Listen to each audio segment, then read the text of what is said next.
Shalom. Selamat malam saudara-saudara yang dikasihi Tuhan. Mari kita persiapkan hati kita untuk dengar firman Tuhan. Mari kita buka Alkitab kita bersama-sama. Saya ambil dari 1 Samuel pasal yang ke-15. Ayat 20 sampai 23. Lalu kata Saul kepada Samuel, "Aku memang mendengarkan suara Tuhan dan mengikuti jalan yang telah disuruh Tuhan kepadaku. Dan aku membawa Agag raja orang Amalek. Tetapi orang Amalek itu sendiri telah kutumpas. Tetapi rakyat mengambil dari jaran itu kambing domba dan lembu-lembu yang terbaik dari yang dikhususkan untuk ditumpas itu, untuk mempersembahkan korban kepada Tuhan Allahmu di Gilgal. Tetapi jawab Samuel, apakah Tuhan itu berkenan kepada korban bakaran dan korban sembelihan sama seperti kepada mendengarkan suara Tuhan? Sesungguhnya mendengarkan lebih baik daripada korban sembelihan, memperhatikan lebih baik daripada lemak domba-domba jantan. Sebab pendurhakaan adalah sama seperti dosa bertenung, dan kedegilan adalah sama seperti menyembah berhala dan terawim. Karena engkau telah menolak firman Tuhan, maka ia telah menolak engkau sebagai raja." Amin. Saudara-saudara, ayat-ayat yang baru saja kita baca itu dengan latar belakang ketika orang Israel berperang melawan orang Amalek, saudara-saudara. Dan waktu itu dengan tegas lewat Nabi Samuel, Tuhan memberi perintah kepada Raja Saul, Raja Israel itu. Tuhan bilang begini, semua orang Amalek itu harus ditumpas. Semua orang Amalek harus dibunuh. Dan bukan hanya manusianya, bahkan binatang-binatangnya, kambing dombanya, semuanya harus dibunuh. Nah, sebelum saya lanjutkan saudara, saya mau jelaskan nyimpang sedikit. Sebab ini jadi banyak pertanyaan saudara. Orang-orang Kristen sekarang banyak yang bertanya, "Pak, kenapa ya?" Ini nyimpang sedikit saudara. Kok Tuhan perjanjian lama sama Tuhan perjanjian baru itu beda sekali? Betul saudara? Kalau Tuhan perjanjian baru itu kan Tuhannya baik, sabar, penuh dengan kasih, orang bikin dosa diampuni. Tapi kalau Tuhan perjanjian lama kok kejam katanya, sadis. Kalau perang aja perintah Tuhan, bunuh, habisin semuanya. Lalu ada teori yang bilang Tuhan perjanjian lama itu beda sama Tuhan perjanjian baru katanya. Nah, saya mau jelaskan saudara, bahwa Tuhan perjanjian lama dan Tuhan perjanjian baru itu nggak beda. Tuhannya tetap sama. Amin saudara. Tuhan kita satu. Tuhan juga tidak berubah. Karena Alkitab berkata Tuhan kita tidak berubah. Dulu, hari ini, dan sampai selama-lamanya Tuhan kita tidak berubah. Amin. Haleluya. Nah sekarang pertanyaannya, kenapa kok dalam perjanjian lama juga dalam kisah ini kok kayaknya sadis? Begini saudara, bukannya sadis, tetapi untuk sebuah kepentingan yang lebih besar. Apa kepentingan yang lebih besar? Saudara tahu bahwa rencana penyelamatan dari Allah untuk dunia ini lewat bangsa pilihan. Betul? Betul ya? Lewat bangsa pilihan. Siapa bangsa pilihan? Israel. Nah, lewat Israel ini turun-temurun terus, nanti sampai kepada kelahiran siapa? Yesus. Dan Yesus yang telah ditetapkan untuk menjadi juru selamat dunia. Dan ini mau dihancurkan oleh setan. Berkali-kali saudara lihat bahwa rencana ini hampir-hampir saja gagal. Kenapa saudara? Orang Israel itu punya kebiasaan buruk. Kalau habis perang, lalu tawan-tawanannya dikumpulin, lalu tinggal sama-sama, lalu mereka lihat, cewek orang asing juga cakep-cakep ya. Wanitanya cantik-cantik. Lalu mereka kawin campur saudara. Mereka menikah dengan bangsa-bangsa kafir.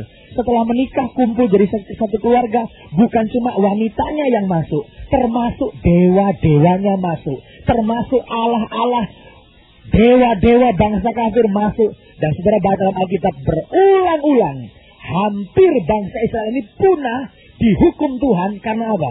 Karena kawin campur dan kemudian menyembah kepada Allah lain. Nah, untuk supaya jangan sampai rencana Tuhan yang lebih besar ini gagal, maka orang Israel itu diisolasi, dikhususkan, tidak boleh kawin campur dan hanya khusus untuk bangsa mereka sendiri supaya keselamatan lewat Yesus bisa datang dalam dunia ini. Amin, saudara. Jadi cukup jelas apa yang saya sampaikan ini. Jadi jangan sampai bilang kok perjanjian lama sama perjanjian baru beda. Sejak Yesus lahir, maka hal-hal yang perjanjian lama itu tidak terjadi lagi. Cukup jelas ini ya.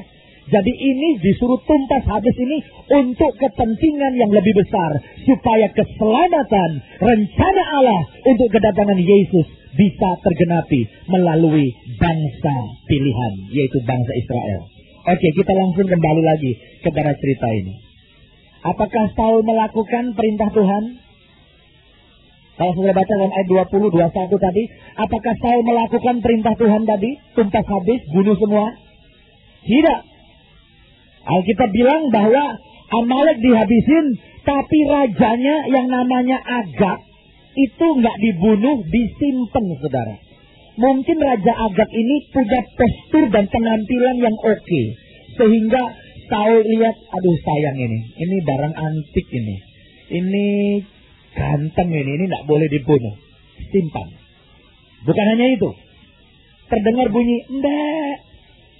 Artinya apa? Ada binatang yang tidak dibunuh. Lalu Saul bilang apa? Oh iya Samuel, oh iya Nabi, oh iya hamba Tuhan, saya tidak bunuh. Rakyat mengambil domba-domba yang terbaik, lembu yang gemuk, kambing yang tambun, itu nggak dibunuh, disimpan. Tujuannya untuk apa katanya tadi? Mempersembahkan korban bagi Tuhan di Gilgal. Saya pengen tanya saudara, alasannya Saul cukup rohani nggak? Kayaknya rohani ya. Oh Tuhan, kamu memang perintahkan untuk dibunuh semua kambing domba itu, tapi saya ada ide yang lebih cemerlang. Saya ada ide yang lebih bagus. Jangan dibunuh kambing domba yang cakep-cakep itu, yang tambun-tambun itu. Kumpulin, disimpan, nanti dipersembahkan jadi korban bakaran bagi Tuhan di Gilgal. Sepertinya alasannya masuk akal, rasional, ide yang bagus. Tapi hari ini kita akan lihat bersama-sama. Apa reaksi Tuhan terhadap tindakan dari Raja Saul yang kelihatannya rohani ini? Hari ini kita mau belajar 3 perkara yang penting, saudara. Dan saya percaya kalau kita mencamkan firman Tuhan dengan baik, ini menjadi pelajaran bagi setiap suami, istri, anak-anak, bahkan pemuda-pemudi di sini. Apa reaksi Tuhan terhadap yang dilakukan oleh Saul ini? Kita akan lihat 3 kebenaran penting. Yang pertama, saudara. Yang pertama kita perhatikan kembali ayat 22. Ini reaksi Tuhan terhadap kata-kata dari Saul. Perhatikan ayat 22. Mari kita baca sama-sama sekali lagi. 2, 3. Tetapi jawab Samuel, apakah Tuhan itu berkenan kepada korban bakaran dan korban sembelihan sama seperti kepada mendengarkan suara Tuhan? Sesungguhnya mendengarkan lebih baik daripada korban sembelihan, memperhatikan lebih baik daripada lemak domba-domba jantan. Berhenti dulu sampai di sini. Kesimpulan kita yang pertama, reaksi Tuhan, bahwa mendengarkan Tuhan dalam Alkitab bahasa Inggris, terjemahan dari NIV, New International Version, itu kata mendengarkan, itu diterjemahkan dengan kata mentaati Tuhan. Mendengarkan Tuhan atau mentaati Tuhan lebih penting daripada semua korban. Amin, saudara? Amin. Amin. Mentaati Tuhan lebih penting dari semua korban. Kan Saul tadi bilang, memang saya nggak taat sama perintah Tuhan, tapi kan ini ada ide lebih bagus. Saya mau simpan semuanya ini, lembu-lembu, kambing-kambing, domba-domba yang tambun-tambun. Memang saya nggak bunuh, Tuhan suruh bunuh, tapi saya nggak bunuh. Tujuannya saya mau kasih korban bakaran buat Tuhan. Kelihatannya rohani, saudara. Tapi saya mau katakan, Tuhan berkata, mendengarkan Tuhan, mentaati perintah Tuhan lebih dari semua korban-korban kita. Kadang-kadang kita adalah orang Kristen yang kelihatan aktif di gereja. Saudara dari minggu ke minggu pergi ke gereja, beribadah kepada Tuhan. Tapi saya mau katakan, ibadah saudara itu tidak bisa mengganti ketaatan saudara. Amin, saudara. Banyak orang pikir yang penting kita beribadah sama Tuhan, yang penting kita mungkin pelayanan. Kita pikir kalau kita pelayanan, maaf ya, tidak bermaksud menyinggung yang pelayanan hari ini. Kita tidak ngomongin yang di sini. Kalau lagi khotbah di sini, ngomongin yang di sana, saudara. Kalau khotbah yang di sana, ngomongin yang di sini, saudara.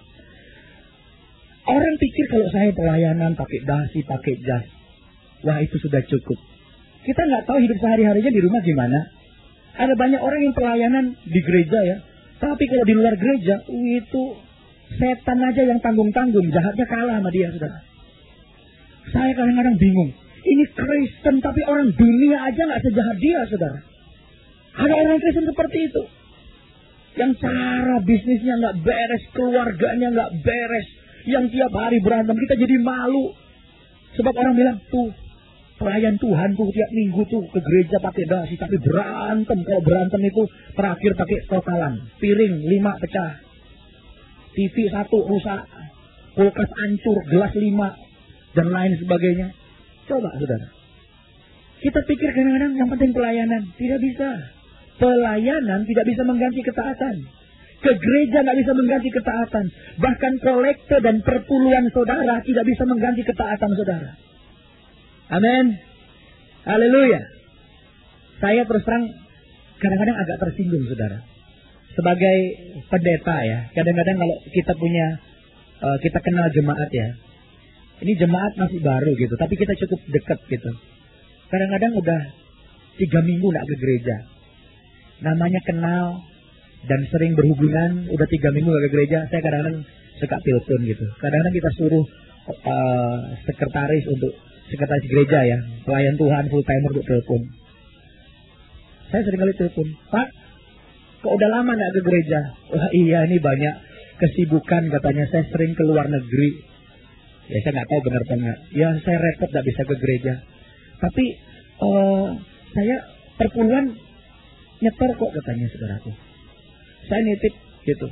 Dan saya perhatikan beberapa orang ya, tiap saya telepon, entah besoknya atau besok lusa, pasti transfer uang saudara. Ya senang juga sih disumbang saudara. Cuman kadang-kadang saya jadi berpikir, apakah jemaat berpikir kalau pendeta telepon itu nagih setoran saudara? Saya pernah satu kali saya ketemu, saya ngobrol. Saya bilang, kamu itu ngasih perpuluhan saya senang. Kamu nyumbang gereja saya senang. Kamu ngasih kolekte yang banyak saya senang. Tapi saya mau katakan, Tuhan cari orangnya, hatinya yang sungguh taat pada Tuhan. Karena perpuluhan kita tidak bisa mengganti ketaatan kita. Amin saudara. Kadang-kadang banyak orang pikir, pokoknya saya nyumbang banyak, Tuhan tidak usah ikut campur lah dengan kehidupan saya sehari-hari. Tidak bisa saudara. Sama seperti Saul. Saya bilang apa? Saya tidak melakukan firman. Tapi tujuannya, saya mau kasih korban kepada Tuhan. Tapi Tuhan marah. Tuhan berkata dalam ayat-ayat tadi, sesungguhnya mendengarkan Tuhan lebih baik daripada korban-korban kita. Mendengarkan Tuhan lebih penting dari perpuluhan kita. Mendengarkan Tuhan lebih penting dari kolekte kita. Amin saudara. Saudara mulai senyum-senyum. Yang penting taat kalau gitu. Perpuluhan nggak usah nyetor. Saya jawab saudara, orang yang nyetor perpuluhan belum tentu taat. Tapi orang yang taat pasti nyetor perpuluhan. Sebab kalau dia nggak nyetor termasuk tidak taat. Saudaraku. Haleluya. Amin saudara. Saya kalau khotbah di luar tuh lebih enak saudara. Kalau khotbah di gereja sendiri disangka mata duitan saudara. Sebab saya percaya orang yang memberikan diberkati berlimpah-limpah oleh Tuhan. Ya kita berikan kemuliaan bagi Tuhan. Haleluya. Ingat, pergi ke gereja tiap minggu baik. Menyanyi itu baik. kasih persembahan baik, tapi Tuhan lihat besok hari Senin ngapain di kantor. Kalau lagi istri pulang kampung 2 minggu ngapain di luar. Haleluya. Bagaimana dengan bisnis kita? Bagaimana dengan keluarga kita? Tuhan melihat. Dan ketaatan itu lebih dari semua korban-korban kita. Ini yang pertama. Yang kedua, yang kita pelajari dari firman Tuhan pada malam ini adalah ketidaktaatan mendatangkan penghukuman. Ketidaktaatan kepada firman Allah mendatangkan penghukuman. Saya hari ini coba yang simpel-simpel saja, yang sederhana, saudara. Coba kita baca ayatnya, ayat 23, kita lanjutkan. Ketidaktaatan mendatangkan penghukuman. Mari kita baca sama-sama, 2, 3. Sebab pendurhakaan adalah sama seperti dosa bertenung, dan kedegilan adalah sama seperti menyembah berhala dan terafim. Karena engkau telah menolak firman Tuhan, maka Ia telah menolak engkau sebagai raja. Ya, berhenti sampai di sini. Ketidaktaatan Saul membawa konsekuensi yang besar di dalam kehidupannya. Alkitab berkata dengan tegas, Tuhan berkata lewat Nabi Samuel, Saul, karena engkau menolak firman Tuhan, karena engkau berontak terhadap firman Allah, karena engkau tidak taat kepada firman Allah, maka hari ini aku memecat engkau dari kedudukan sebagai raja. Hari itu juga dia dicopot dari kedudukannya sebagai raja. Saudara, ini penting untuk saya sampaikan karena apa? Ada banyak orang Kristen yang bermain-main dengan kesalahan dan ketidaktaatan. Mereka selalu bilang, bikin dosa kan tidak apa-apa. Yang penting minta ampun. Maaf Tuhan, sorry Tuhan, saya salah. Tentunya Tuhan pasti mengampuni. Memang kebanyakan orang itu gampang, saudara. Nggak di gereja, nggak di mana, bikin salah, sorry ya. Utang nggak bayar, sorry ya. Nginjek kaki orang, sorry ya. Saya ingat ada satu perlombaan memanah, saudara. Perlombaan memanah yang diikuti oleh 3 negara. Yang pertama Amerika, yang kedua Inggris, yang ketiga Indonesia. Mesti ada Indonesianya dong, saudara. Jadi Amerika, Inggris, Indonesia. Lomba memanah, saudara. Yang pertama dari Amerika. Wah, dia maju gagah, saudara. Itu ada lingkaran-lingkaran kan, ada titik di tengah. Dia kedangkan busurnya. Dia arahkan ke sana, dia tembak, saudara. Nancep persis di titik yang paling tengah. Wah, semua penonton bersorak-sorai. Lalu si Amerika berkata, I am Superman. Memang dia Superman, saudara. Sebab Superman dari Amerika, saudara. Yang kedua siapa? Inggris.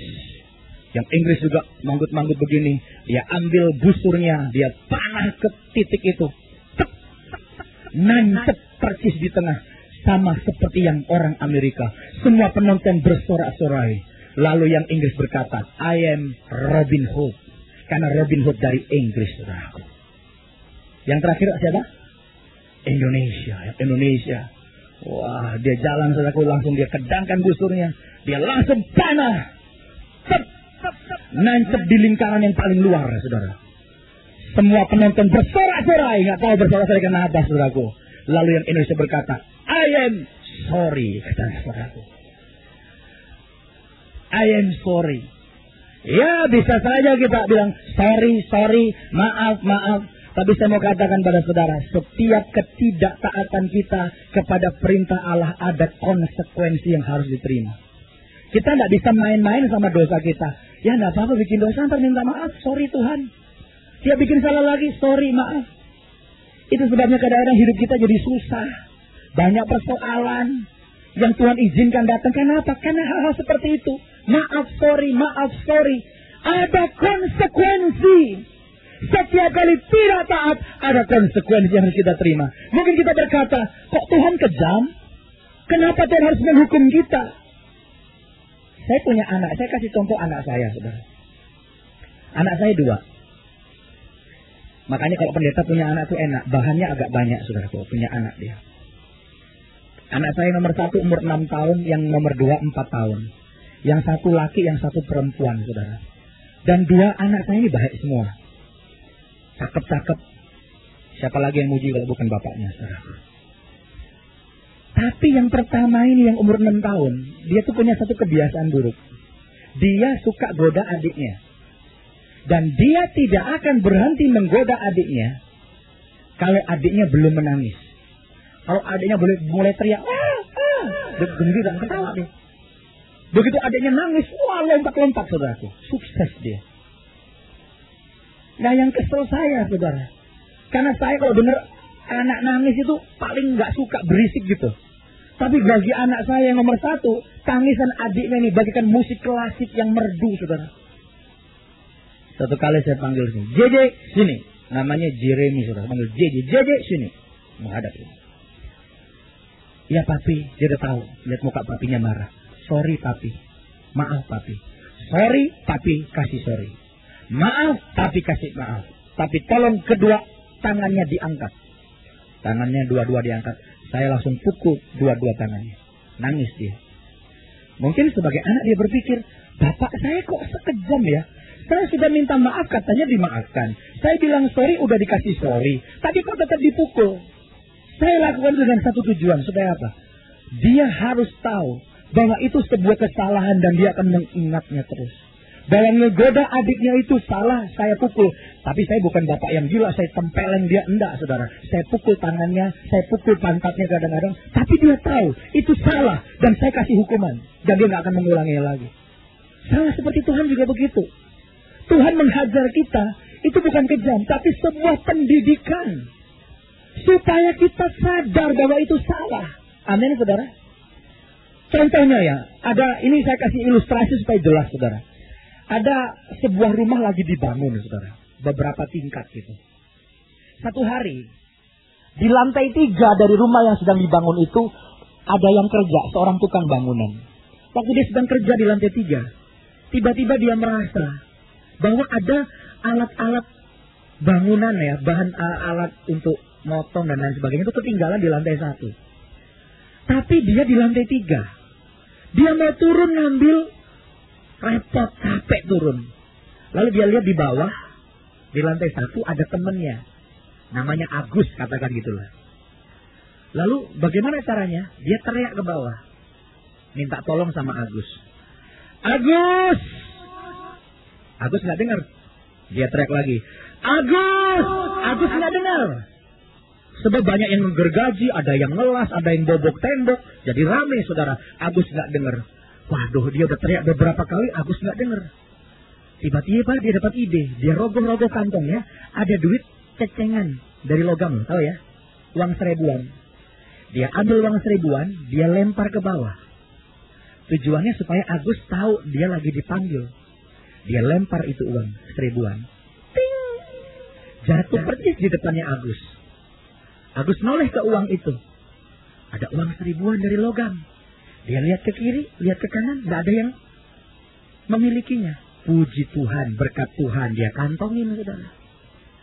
Dia senang dapat 1000, yang atas gondok, hilang ceceng. Lalu Agus rogo-rogo kantongnya lagi, oh ada 1000-an lagi. Dia ambil lagi, dia lempar ke bawah. Jatuh di depannya Agus lagi. Jatuh. Agus lihat lagi, kok hari ini banyak cecengan ya. Dia lihat nggak ada orang. Puji Tuhan, dapat berkat, dia kantongin lagi. Yang atas tambah gondok, noceng hilang. Yang atas pikir ini gimana ya. Udah diteriakin nggak denger. Dilempar uang sampai 2000 pun nggak noleh ke atas. Tiba-tiba dia dapat ide terakhir, saudara. Di atas itu ada batu kerikil segede gini, saudara. Dia ambil batu kerikil, dia timpuk palanya Agus. Benjol, saudaraku. Nah, saya mau tanya. Kalau dilemparin uang kan nggak noleh ke atas. Kalau benjol, pletok. Noleh kemana Agus? Noleh ke atas kan? Itu manusia. Hei, siapa yang lempar-lempar batu? Yang atas bilang, noceng udah hilang. Baru dia noleh, saudara. Seperti itu. Kadang-kadang kalau manusia itu dapat banyak berkat, seringkali bukannya tambah bersyukur dan cari Tuhan, malah hilang. Saya lihat banyak suami-suami yang tadinya itu orderan kurang, siang-siang udah pulang, sore-sore udah pulang. Sekarang orderan tambah banyak, pulang tambah malam. Kadang-kadang kalau udah pulang malam, pulangnya pun nyasar, saudara. Dia bisa nggak tahu bisa pergi kemana gitu. Dia udah nggak bisa bayang kalau udah mabuk ya, orang udah mabuk malam-malam. Dia bisa lupa mana istrinya, mana istri tetangga. Sering ketukar, saudara. Seringkali akhirnya jadi nggak bener karena apa? Kebanyakan berkat begitu. Tapi kadang-kadang Tuhan dalam kebaikannya, Dia hajar kita. Dia kasih batu kerikil. Langsung benjol. Langsung, ya Tuhan. Seperti itu. Saya percaya seandainya Saul mengambil respon yang bagus, mungkin kedudukannya bisa dipulihkan. Saya yakin. Dia dipecat, tapi kalau ada satu respon yang baik, saya nggak tahu karena saya bukan Tuhan ya. Tapi saya melihat tujuan Tuhan itu bukan menghabisi kok. Kepada anak-anaknya, Dia menghajar untuk mendatangkan kebaikan bagi kita. Amin, saudara. Kenapa saya yakin? Sebab sesudah Saul dipecat, itu raja baru yang diangkat siapa namanya? David, boleh. Daud, itu bahasa Indonesianya. Daud, saudaraku. Saya pengen tanya, Daud bikin dosa juga enggak? Bikin. Saya pengen tanya, dosanya Saul sama dosanya Daud lebih mengerikan mana? Lebih mengerikan? Sebetulnya dosa itu sama-sama mengerikan, saudaraku. Sama mengerikannya. Cuma kalau dari sudut pandangan manusia, dosanya Daud itu lebih mengerikan. Kenapa, saudara? Karena kalau dosanya Saul apa? Dia kan tidak mentaati Tuhan, tujuannya mempersembahkan korban bagi Tuhan. Kalau Daud dosanya apa? Dia ambil istri orang loh. Dia ambil itu istri orang. Siapa namanya? Bathsheba. Bathsheba istrinya Uria diambil, saudara. Dan yang lebih mengerikan lagi, saudara, suaminya dibunuh. Memang bukan pakai tangannya sendiri, dibunuh pakai tangan orang lain. Caranya gimana? Waktu lagi perang, Uria itu dikirim di barisan yang paling depan. Yang musuhnya itu ganas-ganas, biar mati sekalian. Dan memang benar Uria mati di garis yang paling depan. Dosanya mengerikan Daud. Tapi kenapa dia tetap dikokohkan jadi raja? Karena waktu dia ditegur, Alkitab berkata apa? Daud menyesal. Dia menangis. Ada satu pasal dalam kitab Mazmur, itu isinya penyesalan Daud akan dosa-dosanya. Dan karena dia menyesal, dia dipulihkan oleh Tuhan. Amin, saudara. Tapi akibatnya tetap mengalami. Karena anaknya, apa yang terjadi dengan anaknya? Mati. Bertobat, oke bertobat. Dipulihkan. Tapi akibat dari pelanggarannya, tetap dia terima. Makanya saya mau katakan sama saudara, kita nggak bisa main-main sama ketidaktaatan. Kita bisa bilang, ya kalau minta ampun kan diampuni, betul. Tapi akibat dari tidak taat itu selalu ada. Dan dengan jelas Alkitab menuliskan, bikin dosa, minta ampun, diampuni, dipulihkan, tetap ada akibatnya. Orang nyuri ayam, minta ampun, diampuni, tapi kalau ketangkep tetap digebukin, saudara. Orang tilik duit orang, minta ampun, diampuni, tapi kalau ketangkep dia masuk penjara, itu tetap ada. Karena itu saudara, saya ingin kita mencamkan firman Tuhan dengan baik. Mari kita mentaati firman Allah. Karena ketidaktaatan selalu ada konsekuensi, ada penghukuman dari Tuhan. Yang ketiga, yang terakhir, saudara. Yang ketiga, yang terakhir juga hal yang sederhana. Yang kedua, ketidaktaatan mendatangkan penghukuman. Yang ketiga, ketaatan mendatangkan berkat. Amin, saudara. Ketaatan mendatangkan apa? Berkat. Mari kita katakan sama-sama. Ketaatan mendatangkan berkat. 2, 3. Ketaatan mendatangkan berkat. Mungkin ada saudara yang melihat saya dan berkata, aduh Pak Yosia kok hari ini kok banyak encer bener ya. Enteng. Tidak taat dihukum, taat diberkati. Sederhana, memang. Dan sebetulnya inti firman Tuhan itu sederhana. Yang bikin puyeng itu karena diputer-puter. Tahu nggak saudara? Saudara pergi ke luar negeri, ikut seminar, ikut pendalaman Alkitab. Bagaimana kunci berhasil, bagaimana diberkati Tuhan. Dapat itu makalah setebal gini. Itu kalau mau disingkat cuma satu kalimat. Kalau Anda taat pada Tuhan, Anda diberkati. Haleluya. Amin, saudara. Kalau saudara taat kepada Tuhan, saudara diberkati. Dan itu di dalam firman Tuhan dengan jelas. Coba kita lihat ayatnya. Dalam Kejadian pasal 22. Kejadian 22 ayat 16 sampai 18.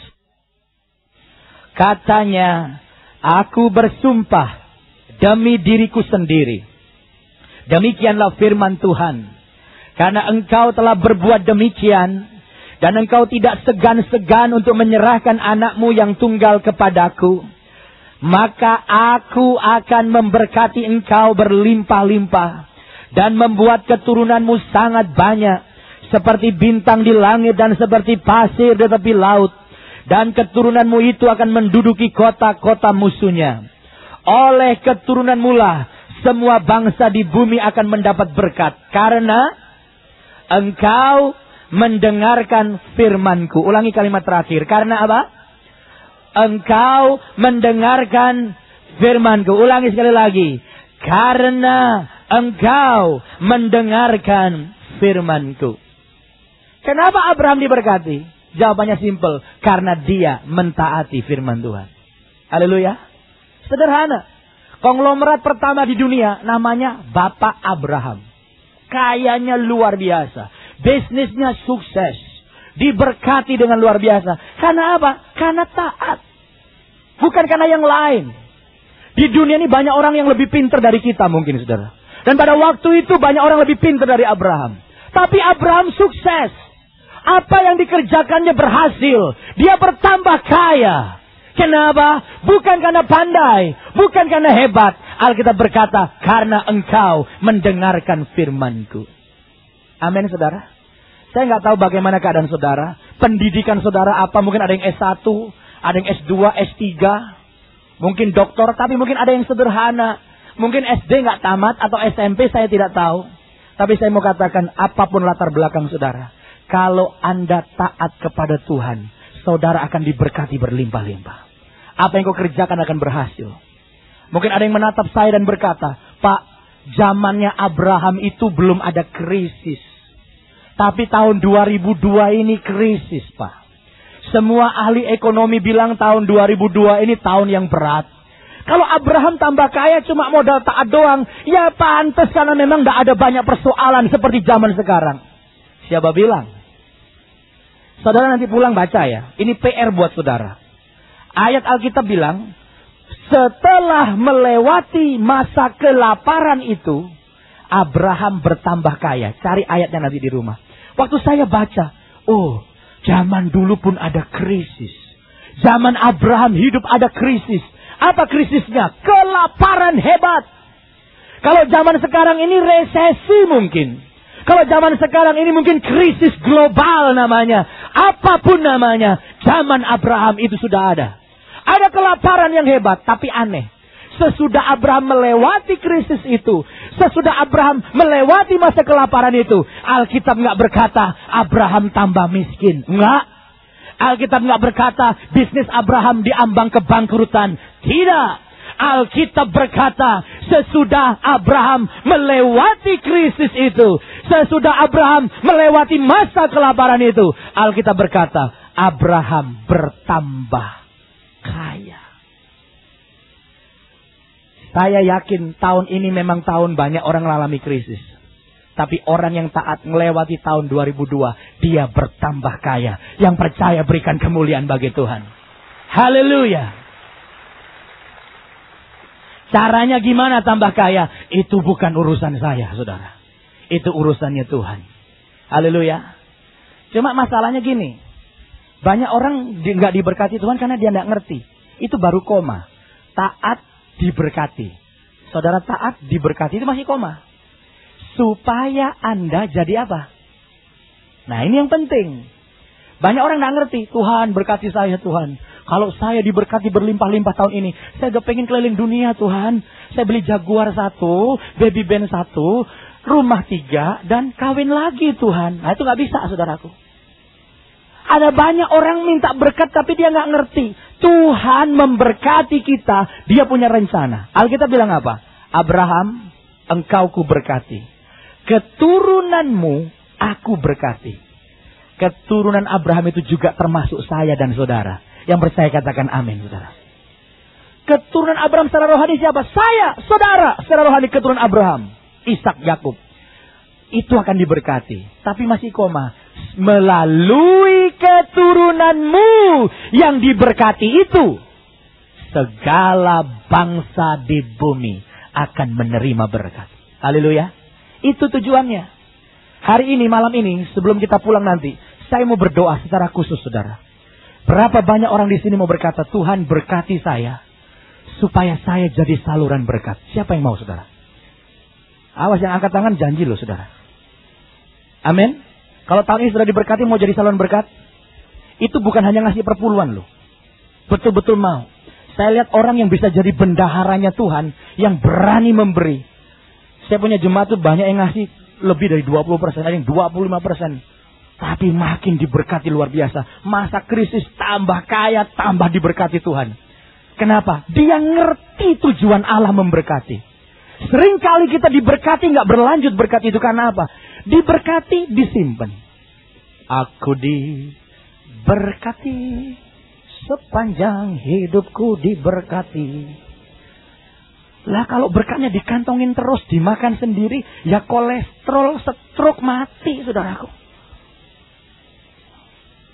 Kita diberkati tujuan Tuhan supaya kita jadi saluran berkat. Dan orang lain akan terima berkat. Bangsa-bangsa akan diberkati lewat kita. Amin, saudara. Jadi saya ingin katakan pada saudara, kuncinya tahun ini, krisis boleh terjadi, tapi orang taat akan diberkati. Untuk jadi saluran berkat yang percaya berikan kemuliaan bagi Tuhan.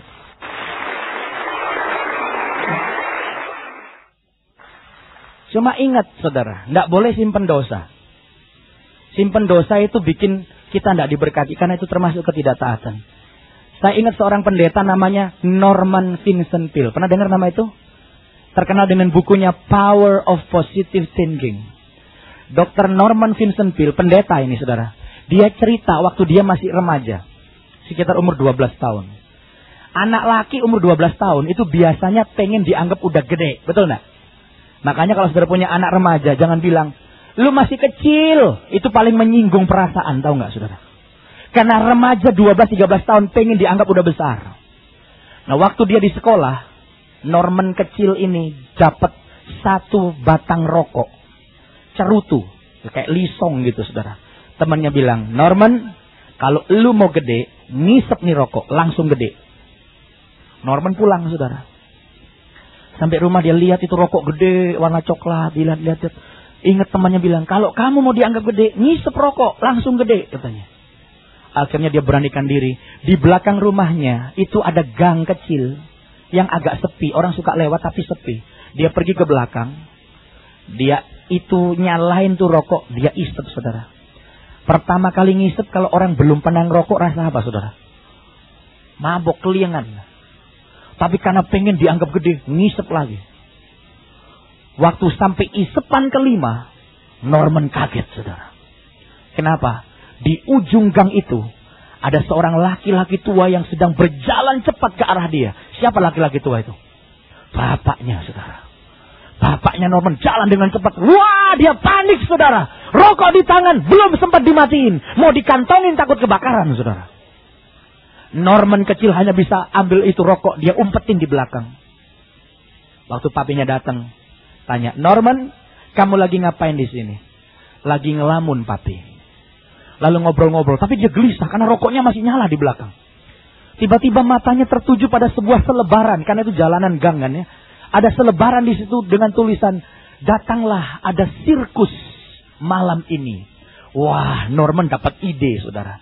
Dia bilang, papi, bolehkah saya nonton sirkus malam ini? Tujuannya untuk mengalihkan perhatian papinya. Bolehkah saya nonton sirkus malam ini? Papinya jawab apa saudara? Jawaban inilah yang ditulis oleh Norman. Dan Norman tidak pernah melupakan seumur hidupnya. Papinya bilang begini. Norman, jangan pernah mencoba meminta sesuatu kepada ayahmu. Dan pada waktu yang bersamaan, engkau menyembunyikan dosa yang membara di belakang punggungmu. Nangkep maksudnya saudara? Norman, jangan pernah coba meminta sesuatu kepada ayahmu. Dan pada waktu yang bersamaan, engkau menyimpan dosa yang membara di belakang punggungmu. Artinya apa, saudara? Jangan pernah coba-coba minta sesuatu sama Bapak kita, kalau pada waktu yang bersamaan kita simpan dosa kita. Saya mau bacain satu ayat ini.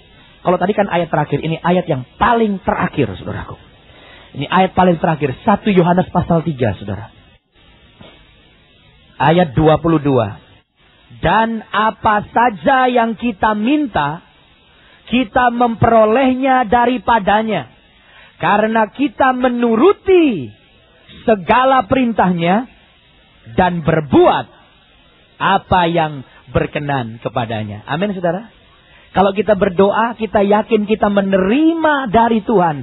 Karena kita apa tadi dikatakan? Menuruti segala perintahnya. Dan berbuat apa yang berkenan kepadanya. Saya percaya doa orang yang taat itu berkuasa. Amin. Kalau Anda hidup takut sama Tuhan, hidup tulus di hadapan Tuhan, bukan sekedar ke gereja, hari Minggu baik, hari Seninnya jahat, hari Selasa tambah rusak, hari Rebo berantakan, hari Kamis mulai turun, slow down, Jumat lebih baik, Sabtu cuci dosa, karena Minggu mau masuk gereja. Anda nggak akan diberkati Tuhan. Tapi kalau kita mau berkata, Tuhan, bukan hanya di gereja saya takut akan Engkau, tapi setiap hari, dalam rumah tangga, di kantor, dimanapun saya berada, saya takut akan Tuhan.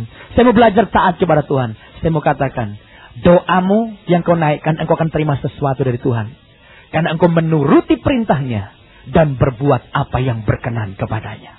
Amin, saudara. Tahun ini prinsipnya cuma satu. Kalau mau diberkati Tuhan, taat, taat, taat. Takut sama Tuhan. Hidup sungguh-sungguh dalam Tuhan.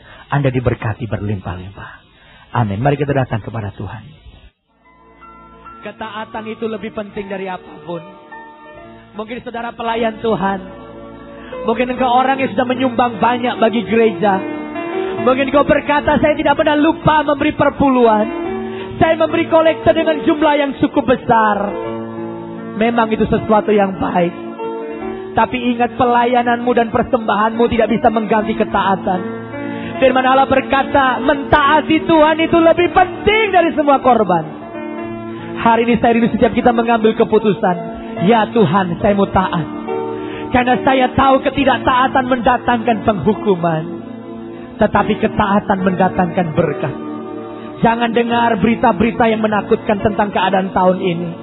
Memang benar tahun ini mungkin ada krisis global. Ada banyak orang di PHK. Ada banyak orang susah cari pekerjaan. Ada banyak orang sedang merosot bisnisnya. Tapi satu hal yang saya percaya, orang yang taat seperti Abraham akan diberkati berlimpah-limpah. Dimanapun engkau berdiri malam ini, kalau engkau berkata, Tuhan, saya mau taat, saya rindu diberkati untuk menjadi saluran berkat. Tuhan, engkau lihat umat-Mu Tuhan, yang sedang mengangkat tangan di hadapan-Mu Tuhan. Mereka berdiri dan mengangkat tangan di hadapan-Mu. Kami semua mengangkat tangan sebagai satu janji untuk lebih taat lagi di dalam tahun ini. Karena kami percaya ketika kami taat, maka berkat Tuhan turun atas hidup kami.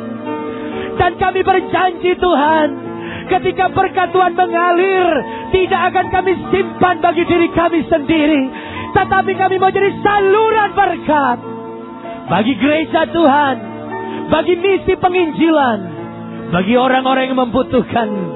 Di dalam nama Yesus, aku lepaskan urapan berkat. Aku lepaskan urapan berkat untuk turun memberkati umat Tuhan malam ini. Mari terima dengan ucapan syukur sambil kita menyembah Tuhan. Oh, haleluya. Kami terima berkat-Mu Tuhan, mari bersyukur.